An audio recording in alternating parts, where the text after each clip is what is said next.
अगर आप body building की तारीख में कमर यानी बैक की चौड़ाई और उसकी गहराई की बात करें, तो रॉनी कोलमन का नाम एक ऐसी बुलंदी पर आता है जहां पहुंचना किसी भी दूसरे एथलीट के लिए ख्वाब बन चुका है। उनकी कमर महज गोश्त और हड्डियों का मजमुआ नहीं थी, बल्कि वो अज़्म, जुनून और बेपनाह ताकत का एक जीता जागता शाहकार थी। लेकिन रॉनी कोलमन के पास जो विड्थ और मसल्स की जो डिटेलिंग थी, वो शायद बॉडी बिल्डिंग की पूरी हिस्ट्री में किसी के पास नहीं थी। रॉनी जब अपनी कमर फैलाते थे तो ऐसा लगता था जैसे कोई बड़ा उकाब अपने पर खोल रहा हो, और उनके लैट स्प्रेड के सामने बड़े बड़े चैंपियंस भी छोटे नजर आने लगते थे।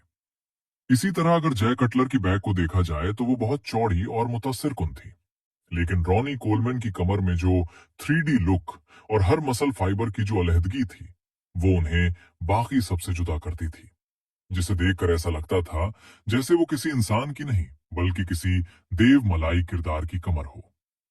वो सिर्फ ताकत पर ही यकीन नहीं रखते थे, बल्कि हर एंगल से कमर को ट्रेन करते थे। उनके ट्रेनिंग स्टाइल में बेंट ओवर रोज और टी बार रोज का बड़ा अमल दखल था। वो हर रेप को इतनी शिद्दत से लगाते थे कि द पंप अपनी इंतहा पर पहुंच जाता और उनकी कमर के मसल्स किसी पहाड़ी सिलसिले की तरह उभर आते। रॉनी कोलमैन की सबसे बड़ी खासियत उनका वो नाकाबिले यकीन माइंडसेट था, जो उन्हें उस वक्त भी भारी वजन उठाने पर मजबूर करता था जब उनका जिस्म दर्द से चीख रहा होता था।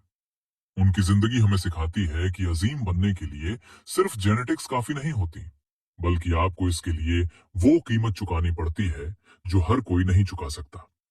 और आज भी जब कोई नौजवान एक चौड़ी और ताकतवर कमर का ख्वाब देखता है तो उसे सबसे पहले रॉनी कोलमैन की ट्रेनिंग दिखाई जाती है, क्योंकि वो मेहनत, जुनून और इंसानी हिम्मत की आखिरी हद की एक जीती जागती मिसाल है।